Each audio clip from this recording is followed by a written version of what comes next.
Hello दोस्तों। Romeo talkies पर आज हम एक्सप्लेन करेंगे एक राइटर की कहानी जो अपनी नोवेल लिखने के लिए दोहरी जिंदगी जीता है और कामयाबी पाने का जुनून उसे इस हद तक ले गुजरता है कि वो अपनी असली पहचान ही खो देता है। फिल्म का नाम है सेबेस्टियन। तो चलिए शुरू करते हैं। फिल्म की शुरुआत में हमें मैक्स को दिखाते हैं। वो 25 साल का है और वो एक गे है। वो अपने से उम्र में काफ़ी बड़े आदमी से मिलने आया था। वो उस आदमी को अपना झूठा नाम सेबेस्टियन बताता है। वो दोनों बातें करते हैं और उसके बाद दोनों इंटीमेट होते हैं। इसके बाद हमें मैक्स को दिखाते हैं जो बाहर आकर थूक रहा था। जाहिर सी बात है, शायद उसे ये सब करना अच्छा नहीं लगता, लेकिन ये सब वो पैसों के लिए करता है। इस काम के उसे अच्छे खासे पैसे मिलते हैं। इसके बाद वो घर आता है और अपने लैपटॉप में हर उस पल को लिखता है जो उसने उस आदमी के साथ बिताए थे। यहाँ हमें पता चलता है कि मैक्स ये सब सिर्फ पैसों के लिए नहीं करता। वो लोगों के साथ वक्त बिताकर उन लम्हों को कहानी स्वरूप लिखता है। मैक्स एक राइटर है और वो वॉल्ट मैगजीन नाम की एक कंपनी के लिए शॉर्ट स्टोरीज लिखता है। ऑफिस जाने पर मैक्स की बॉस उसे ईस्टर्न एलिस नाम के एक राइटर का इंटरव्यू करने का काम देती है। मैक्स के लिए ये एक बहुत बड़ा मौका था। ऑफिस के कई सारे दूसरे लोग भी ये काम करना चाहते थे, लेकिन ये मौका मैक्स को दिया जाता है। ईस्टर्न एलिस एक मशहूर गे राइटर है और मैक्स के लिए बड़ा इंस्पिरेशन भी, क्योंकि मैक्स भी एक गे है। मैक्स की बॉस को लगता है कि एक क्वेयर राइटर ही एक क्वेयर राइटर को अच्छे से समझ सकता है। काम के बाद मैक्स जिम जाता है। वो अपने आप को हमेशा फिट रखता है ताकि वो हमेशा अच्छा दिख सके। इसके बाद वो अपनी कुछ तस्वीरें मोबाइल में खींचता है और उन्हें ड्रीमी गाइज नाम के एक वेबसाइट पर अपलोड करता है। ड्रीमी गाइज एक क्वेयर वेबसाइट है जहाँ पर लोग पैसों के बदले सर्विस प्रोवाइड करते हैं। इसके बाद हमें मैक्स को दिखाते हैं जो अपनी फ्रेंड एमना के साथ अपने काम के बारे में डिस्कस करता है। वो अपने काम से खुश नहीं है। उसे डर है कि कहीं वो सारी ज़िंदगी मैगजीन के लिए बस शॉर्ट स्टोरीज ना लिखता रह जाए। उसके हिसाब से जितने भी फेमस राइटर्स हैं उन्होंने अपनी पहली नोवेल बहुत कम उम्र में ही पब्लिश कर दी थी और उसके लिए ऑलरेडी बहुत लेट हो गया है। वो भी उनकी तरह ही जल्दी से जल्दी कामयाबी पाना चाहता है। उनकी तरह ही एक अच्छी नोवेल लिखना चाहता है। रात को जब मैक्स घर पर होता है तभी उसे ड्रीमी गाइड साइट से क्लाइंट का मैसेज आता है। क्लाइंट से मिलने के लिए वो अच्छे से रेडी होता है। वो क्लाइंट के सामने एकदम परफेक्ट दिखना चाहता है ताकि वो उसे पसंद कर सके। जाते वक्त उसको उसके माँ का कॉल आता है, लेकिन वो उस कॉल को अवॉइड करता है। उसके ज़्यादातर क्लाइंट्स उम्र में काफ़ी बड़े बूढ़े होते हैं। उनके साथ इंटीमेट होने के लिए कभी कभी उसे वाइग्रा खाना पड़ता है ताकि उसका मूड बना रहे। फिर वो सेबेस्टियन बनकर डैनियल नाम के एक आदमी से मिलता है। डैनियल भी मैक्स से उम्र में काफ़ी बड़ा है। वो न्यूयॉर्क से यहाँ बिजनेस के सिलसिले में आया था। उसकी न्यूयॉर्क में एक फैमिली भी है। वो भी मैक्स की तरह ही दोहरी जिंदगी जीता है। मैक्स को उसका घर बहुत अच्छा लगता है। थोड़ी देर बाद दोनों इंटीमेट होते हैं। डैनियल को मैक्स की सर्विस बहुत अच्छी लगती है। वो मैक्स के साथ काफ़ी सारी बातें शेयर करता है। इसके बाद हमें दिखाते हैं कि मैक्स डैनियल के साथ बिताए लम्हों को कहानी में तब्दील कर अपने ऑफिस के कलीग्स को पढ़कर सुनाता है। सबको उसका लिखा ड्राफ्ट बहुत अच्छा लगता है। वो उसके राइटिंग की बहुत तारीफ भी करते हैं। ये कहानी एक सेबेस्टियन नाम के एस्कॉट की होती है जो पैसों के बदले लोगों को सर्विस प्रोवाइड करता है, लेकिन वो अपनी दोहरी जिंदगी उसके क्लाइंट से ज़्यादा डिग्निटी के साथ जीता है। मैक्स सबसे झूठ कहता ही कि उसने ये कहानी लिखने के लिए रियल सेक्स वर्कर्स के साथ इंटरव्यू किया है। फिर हमें दिखाते हैं कि मैक्स को ड्रीमी गाइड से एक क्लाइंट का मैसेज आता है, लेकिन वो मिलने से पहले मैक्स का चेहरा देखना चाहता था। मैक्स ने साइट पर सिर्फ अपने बॉडी पिक्स ही डाले हुए थे। वो ये काम हमेशा छुप कर करता था, इसलिए वो नहीं चाहता कि उसकी असली आइडेंटिटी कभी रिवील हो। लेकिन इस बार क्लाइंट के मांगने पर वो बहुत हिम्मत करके अपने कुछ फोटोज क्लाइंट के साथ शेयर करता है। इसके बाद हमें दिखाते हैं मैक्स एक पब्लिशर से जाकर मिलता है जिसे उसने अपने नोवेल के लिखे हुए कुछ ड्राफ्ट्स भेजे थे। नोवेल एक नए जनरेशन के सेक्स वर्कर सेबेस्टियन पर आधारित है जो लोगों को मिलने के लिए टेक्नोलॉजी का इस्तेमाल करता है। पब्लिशर को भी मैक्स की लिखी राइटिंग बहुत अच्छी लगती है। वो लोग अगले साल तक उसकी लिखी नोवेल को पब्लिश करने का डिसाइड करते हैं, लेकिन नोवेल अभी तक पूरी तैयार नहीं है। उसे पूरा करने के लिए मैक्स को अभी बहुत रिसर्च, बहुत सी राइटिंग करनी बाकी है। पब्लिशर नहीं चाहती कि मैक्स लिखने में कोई जल्दबाजी करे। पब्लिशर उसे सजेस्ट करती है कि वो उस नोवेल को इस तरह से लिखे जैसे कि ये किसी की सच्ची कहानी हो, लेकिन मैक्स ऐसा नहीं चाहता। वो ये नहीं चाहता कि लोग जब ये कहानी पढ़े तो उन्हें लगे कि ये कहानी शायद मैक्स की हो सकती है। इसके बाद मैक्स अपनी फ्रेंड एमना के साथ एक क्वेयर क्लब जाता है। उसकी फ्रेंड एमना भी एक लेस्बियन है। वहाँ पर मैक्स को एक लड़का पसंद आता है। दोनों मिलकर अच्छा समय बिता रहे थे। तभी मैक्स को उसके क्लाइंट का मैसेज आता है। मैक्स उस लड़के को वहीं छोड़ क्लाइंट से मिलने के लिए चला जाता है। क्लाइंट से मिलके आने के बाद वो अपनी स्टोरी लिखता है और अपनी फ्रेंड एमना को पढ़ने के लिए भेज देता है। उसकी फ्रेंड को लगता है कि कहानी में बहुत सारी चीजें रिपीट हो रही है। हर बार सेबेस्टियन कैरेक्टर बूढ़े लोगों से मिलता है और उनके साथ वक्त बिताकर इंटीमेट होता है। वो सजेस्ट करती है कि सेबेस्टियन को अब किसी अलग सिचुएशन में डालना चाहिए। वो देखना चाहती है कि वो अलग सिचुएशन में किस तरह से रिएक्ट करेगा। वो मैक्स को सजेस्ट करती है कि उसे सेबेस्टियन के अंदर की शर्म देखनी चाहिए। सेबेस्टियन ने शर्मिंदगी को महसूस करना चाहिए ताकि उन्हें नोवेल में अलग वैरायटी पढ़ने को मिले। एमना ने भी कुछ लिखा होता है और वो सबमिट करने से पहले वो मैक्स से उसका रिव्यू करने को कहती है। मैक्स फिर से सेबेस्टियन बनकर एक क्लाइंट से मिलने जाता है। वहाँ पर वो देखता है कि वहाँ और भी लोग मौजूद थे। वो पूरे ग्रुप के साथ मिलकर इंटीमेट नहीं होना चाहता था। वो वहाँ से जाने लगता है, लेकिन जिसने उसे बुलाया था उसके रिक्वेस्ट करने पर वो रुक जाता है। वहाँ पर सब लोग ड्रग्स ले रहे थे।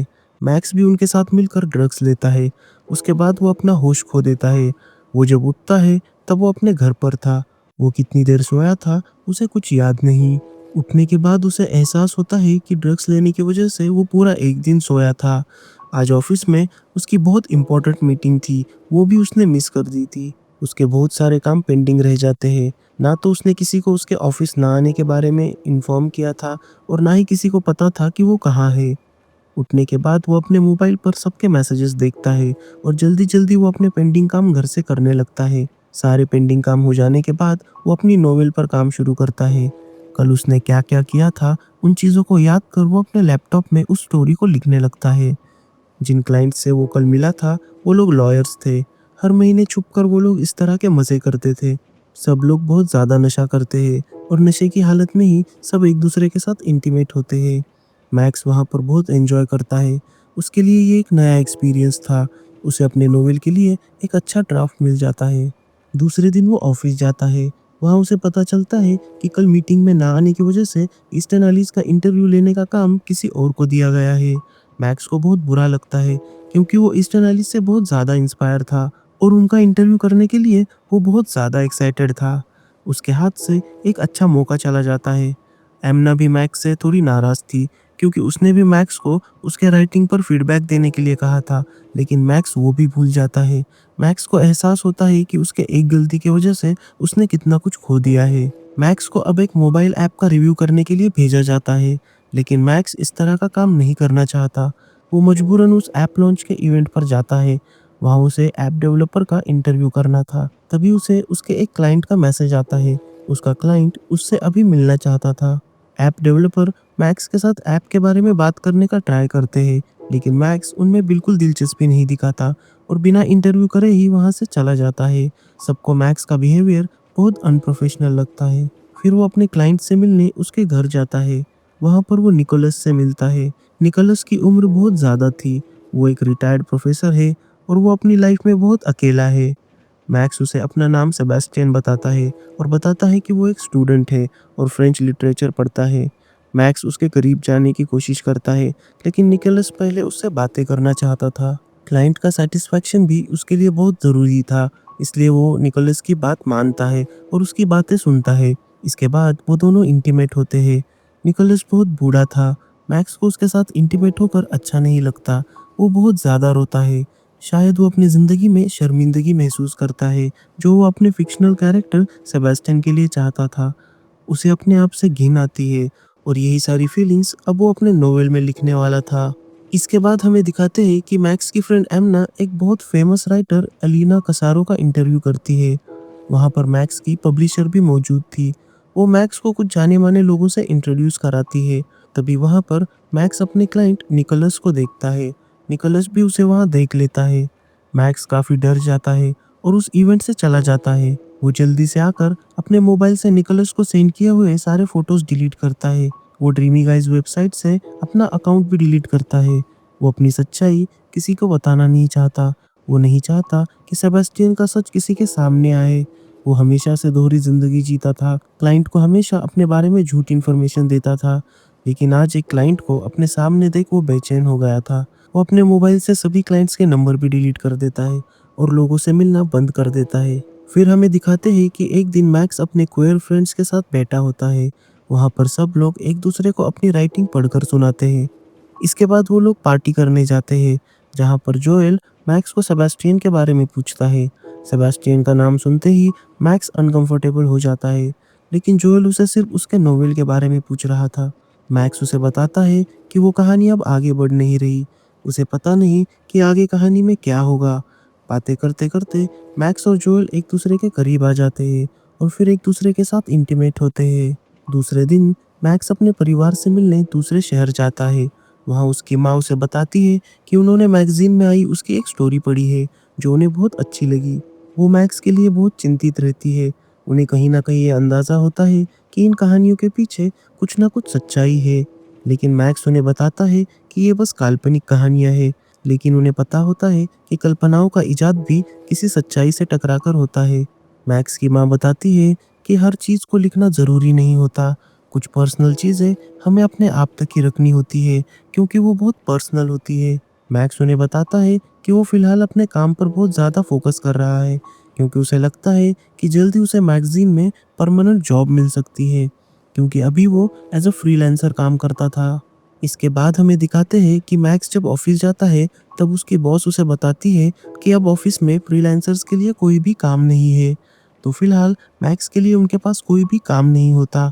उसकी बॉस को ये भी लगता है कि मैक्स ने भी पिछले कुछ दिनों में ऑफिस के कामों को ज़्यादा प्रायोरिटी नहीं दी है, इसलिए उसे वो काम करने चाहिए जो उसके लिए ज़्यादा ज़रूरी है।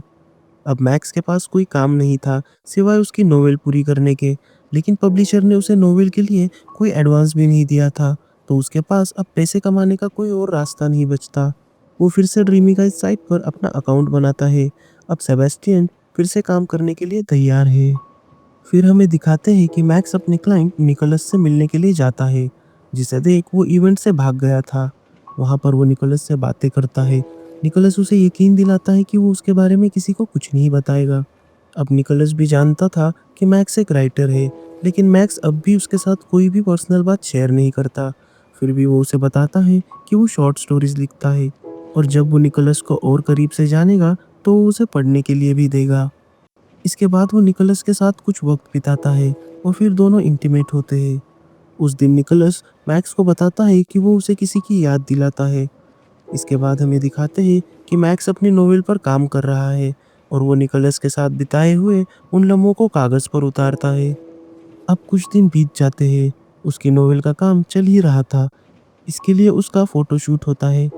अपनी नोवेल के लिए मैक्स अब कई बार निकोलस को मिलकर उसके साथ समय बिताने लगता है। मैक्स को बुक्स को लेकर बहुत नॉलेज होती है। लिटरेचर के ऊपर उसके ओपिनियन सुन निकोलस बहुत इम्प्रेस होता है। उसे समझ नहीं आता कि उसके जैसा होनहार लड़का ये सब क्यों करता है, लेकिन मैक्स उसे बताता है कि राइटिंग से उसे इतने पैसे नहीं मिलते, इसलिए वो पैसों के लिए ये सब करता है। लेकिन निकोलस के लिए इस बात पर यकीन करना थोड़ा मुश्किल था। उसे लगता है कि इसकी कोई और भी वजह हो सकती है, लेकिन मैक्स उसे कुछ नहीं बताता। रात को निकोलस मैक्स के साथ अपने लाइफ की बहुत सारी बातें शेयर करता है। वो उसे बताता है कि किस तरह से वो अपने पार्टनर से मिला था, किस तरह से दोनों ने साथ में 29 साल बिताए, और फिर किस तरह एक दिन वो अचानक ये दुनिया छोड़कर चला गया। उसके पार्टनर के गुजर जाने के बाद वो बहुत अकेला पड़ गया था। वो बहुत इमोशनल हो जाता है। तभी उसे याद आता है कि अब मैक्स का जाने का वक्त हो गया, लेकिन मैक्स रात को उसके साथ रुकना चाहता है। निकोलस उसे कहता है कि वो पूरी रात के लिए उसे अफोर्ड नहीं कर सकता, लेकिन मैक्स उसे बताता है कि वो इससे उसके पैसे नहीं लेगा। वो खुद उसके साथ रात को वहाँ रुकना चाहता है, और वो रात निकोलस के घर पर ही बिताता है। इसके बाद हमें दिखाते हैं कि मैक्स अपने पब्लिशर के साथ मीटिंग कर रहा होता है। वहाँ उसके नोवेल को लेकर डिस्कस करते हैं। नोवेल के अंदर मैक्स ने निकोलस के कैरेक्टर को जोनाथन नाम दिया था। पब्लिशर को लगता है कि नोवेल में सेबास्टियन और जोनाथन के रिश्ते में एक रोमांटिक मोड़ आया है, और वो नहीं चाहती कि नोवेल एक बूढ़े आदमी के साथ की लव स्टोरी बने, इसलिए वो इस पार्ट को नोवेल में नहीं रखना चाहती। लेकिन मैक्स के लिए नोवेल का ये हिस्सा बहुत अहम था। उसे लगता है कि कहानी का ये हिस्सा एक एस्कॉर्ट और उसके क्लाइंट के बीच के रिश्तों को दर्शाता है। सेबास्टियन के कैरेक्टर को नया मीनिंग देता है और उसके अपने काम के प्रति वफादारी को दिखाता है। लेकिन पब्लिशर ये नहीं चाहती। वो चाहती है कि नोवेल जिस तरह से शुरू हुई थी उसी दिशा में आगे बढ़े। मैक्स को मजबूरन उसकी बात माननी पड़ती है। मैक्स अपने कहानी के साथ साथ दोहरे जिंदगी में भी खोया जा रहा था। वो एक तरह से सेबास्टियन को अपने अंदर महसूस कर रहा था। वो अपनी नोवेल को रियल में जी रहा था। उसे समझ नहीं आता कि उसका निकोलस के साथ क्या रिश्ता है, वो उसके लिए क्या महसूस करता है। वो एक दिन निकोलस को बता देता है कि काम की वजह से अब वो उसे जल्दी मिल नहीं पाएगा। अब नोवेल में निकोलस की कोई कहानी नहीं होनी थी, तो मैक्स को लगता है कि अब उसका निकोलस से दूर रहना ही ठीक होगा। इसके बाद मैक्स अपने दूसरे क्लाइंट डैनियल से मिलने के लिए दूसरे शहर ब्रजल्स जाता है। वहाँ पर वो डैनियल के साथ एक होटल में रुकता है। डैनियल मैक्स को डिनर पर ले जाता है। मैक्स वहाँ बहुत ज़्यादा वाइन पी लेता है। इसके बाद वो दोनों अपने कमरे में आते हैं। अब डैनियल मैक्स के साथ इंटीमेट होने लगता है, लेकिन आज मैक्स का मूड नहीं था। वो डैनियल से कहता है कि आज वो बहुत थक गया है और सुबह तक कुछ ना करने के लिए उसे कहता है। तब डैनियल उसे याद दिलाता है कि उसने उसे इस काम के लिए पैसे दिए हैं। अब मैक्स के पास कोई चारा नहीं था। वो ना चाहते हुए भी खुद को डैनियल को सौंप देता है और डैनियल अपने पैसों की कीमत वसूलता है। दूसरे दिन सुबह डैनियल काम के लिए चला जाता है। मैक्स होटल में अकेला था। उसके पास करने के लिए कुछ नहीं था, तो वो बाहर जाकर आर्ट गैलरी घूम आता है। उसकी नोवेल जल्दी ही पब्लिश होने वाली थी, लेकिन बहुत सारा काम बाकी था। इसलिए वो होटल आकर कल के बीते हुए लम्हों को नोवेल के लिए लिखता है। जब वो बाथरूम जाता है तब उसका लिखा हुआ ड्राफ्ट डैनियल पढ़ लेता है। मैक्स ने नोवेल को इंटरेस्टिंग बनाने के लिए बातों को थोड़ा बढ़ा चढ़ाकर लिखा हुआ था। वो लिखता है कि रात को सेबेस्टियन के साथ ज्यादती हुई। अगर वो उसे रोकने की कोशिश करता तो उसके लिए हालात और भी बुरे हो जाते। डैनियल को ये सब पढ़कर बहुत गुस्सा आता है। उसे लगता है कि कल रात ऐसा कुछ भी नहीं हुआ था, और सबसे ज़रूरी कि उसे ये अच्छा नहीं लगता कि कोई उसके बारे में ऐसा कुछ लिखे। डैनियल एक फैमिली मैन था और उसे अब मैक्स पर भरोसा नहीं रहता। वो मैक्स की वजह से किसी मुसीबत में नहीं पड़ना चाहता। मैक्स उसे समझाने की बहुत कोशिश करता है, लेकिन वो उसकी कोई बात नहीं सुनता। वो उसका लैपटॉप तोड़ देता है और उसे कमरे से बाहर निकाल देता है। उसका सारा सामान भी कमरे से बाहर फेंक देता है, लेकिन मैक्स का वॉलेट कमरे के अंदर ही रह जाता है। मैक्स डैनियल से बहुत रिक्वेस्ट करता है कि वो सिर्फ उसका वॉलेट उसे दे दे, लेकिन डैनियल उससे कोई बात नहीं करता। वो सिक्योरिटी को बुलाकर उसे होटल से बाहर करवा देता है। मैक्स अब दूसरे शहर में है। घर जाने के लिए अब उसके पास बिल्कुल पैसे नहीं, और ना ही रुकने के लिए उसके पास कोई जगह है। उसकी फ्रेंड एमना भी बिजी होने की वजह से उसका कॉल नहीं ले पाती। वो बहुत परेशान हो जाता है। वो चलते चलते एक गे क्लब के पास आ पहुंचता है। वहाँ पर एक लड़का उसे पसंद करता है और उसे ड्रिंक ऑफर करता है। इसके बाद वो दोनों एक दूसरे को किस करने लगते हैं। वो लड़का मैक्स को अब अपने घर ले जाना चाहता था, लेकिन मैक्स इसके लिए उसे $200 मांगता है। उस लड़के को बहुत गुस्सा आता है और वो मैक्स के ऊपर थूक कर चला जाता है। आज मैक्स असली जिल्लत महसूस करता है। अब वो पूरी तरह से हेल्पलेस है। वो रोते हुए सड़क पर चलने लगता है। वो बस अपने घर जाना चाहता था। उसके पास अब कोई ऑप्शन नहीं था। आखिरकार थक कर रोते हुए वो निकोलस को कॉल करता है। वो उसे पहले तो कुछ नहीं कहता, लेकिन उसके बिना कुछ कहे निकोलस समझ जाता है कि मैक्स ठीक नहीं है। इसके बाद हमें दिखाया जाता है कि मैक्स ट्रेन पकड़कर लंदन वापस आ जाता है। वो सीधे निकोलस से आकर मिलता है और उसे अपनी सारी सच्चाई बता देता है, और अपने नोवेल के लिए लिखे हुए सारे ड्राफ्ट्स भी उसे पढ़ने के लिए देता है। उसे लगता है कि निकोलस को भी ये सब पढ़कर अच्छा नहीं लगेगा। वो निकोलस को बताता है कि वो अब ये नोवेल नहीं लिखेगा और ना ही इसे पब्लिश करेगा। उसे लगता है कि उसने निकोलस का नोवेल लिखने के लिए इस्तेमाल किया है, पर निकोलस उसे समझाता है कि उसने अपनी नोवेल को ज़रूर पूरा करना चाहिए और उसे ज़रूर पब्लिश करना चाहिए। उसे ये कहानी बहुत अच्छी लगती है और वो मैक्स के लिए एक इंस्पिरेशन बनना चाहता है। रात को जब निकोलस सो जाता है तब मैक्स उठकर फिर से अपनी कहानी लिखने लगता है, लेकिन इस बार वो कहानी सेबास्टियन की नज़र से नहीं बल्कि खुद की नज़र से लिखता है। इससे हमें पता चलता है कि अब वो दोहरी ज़िंदगी नहीं जीना चाहता। वो अपनी सच्चाई लोगों से नहीं छुपाना चाहता, ना ही असल ज़िंदगी में और ना ही उसकी नोवेल में। इसके बाद कुछ दिन बीत जाते हैं। हमें दिखाते हैं कि मैक्स अपने घर पर ही एक आदमी के साथ इंटीमेट हो रहा होता है। इंटीमेट होने के बाद वो आदमी उसे पैसे देकर वहाँ से चला जाता है। यहाँ हमें दिखाते हैं कि वो अब भी लोगों से मिलता है, लेकिन अब वो सेबास्टियन बनकर नहीं बल्कि अपनी असली पहचान, असली नाम के साथ उनसे मिलता है। फिर हमें दिखाया जाता है कि उसकी बुक भी अब पब्लिश हो चुकी है और लोगों को काफ़ी पसंद आ रही है। आज उसका उसकी नोवेल को लेकर इंटरव्यू होना था। इंटरव्यू के लिए वहाँ पर उसके दोस्त और काफ़ी सारे लोग आते हैं। आखिरकार वो भी बाकी राइटर्स की तरह मशहूर हो जाता है। इंटरव्यू लेने वाली औरत उसे बताती है कि अगर कोई भी सवाल उसे बहुत पर्सनल लगे या किसी सवाल को लेकर वो कंफर्टेबल ना हो, तो वो उसे बता सकता है। लेकिन मैक्स बहुत कॉन्फिडेंटली उसे कह देता है कि वो उससे कोई भी सवाल पूछ सकती है, वो उसके हर सवालों का जवाब देगा, जिससे हमें पता चलता है कि अब वो दुनिया से भी कुछ नहीं छुपाने वाला। उसकी बुक पब्लिश होने के बावजूद भी उसने लोगों को सर्विस देने का काम बंद नहीं किया था। ये इस बात का सबूत है कि सेबेस्टियन बस अब एक अलग पहचान नहीं, बल्कि मैक्स का हिस्सा बन चुका है। और ये फिल्म यहीं खत्म हो जाती है और हमारे लिए कई सारे अनकहे सवाल छोड़ जाती है। इतने दिनों तक मैक्स जो काम कर रहा था, वो सिर्फ पैसों के लिए था या फिर वो अपनी कहानी में वो गहराई लाना चाहता था? निकोलस के साथ उसका रिश्ता क्या था? सक्सेस पाने के बावजूद भी उसने एस्कॉर्ट का काम करना क्यों नहीं छोड़ा? सवाल भी इतने गहरे हैं जितने ही गहरे उनके जवाब। असल ज़िंदगी में हम कई सारे ऐसे लोगों को देखते हैं जो मैक्स की तरह ही दोहरी ज़िंदगी जीते हैं। कभी किसी की मजबूरी होती है या कभी किसी की ज़रूरत। आपकी इस बात पर क्या राय है? क्या लोगों ने पैसे के बदले ऐसी सर्विस देना सही बात है? आप हमें कमेंट करके ज़रूर बताएं। अगर आपको ये वीडियो अच्छी लगे तो इसे लाइक और शेयर करें और ऐसी ही कहानियाँ सुनने के लिए चैनल को सब्सक्राइब ज़रूर करें।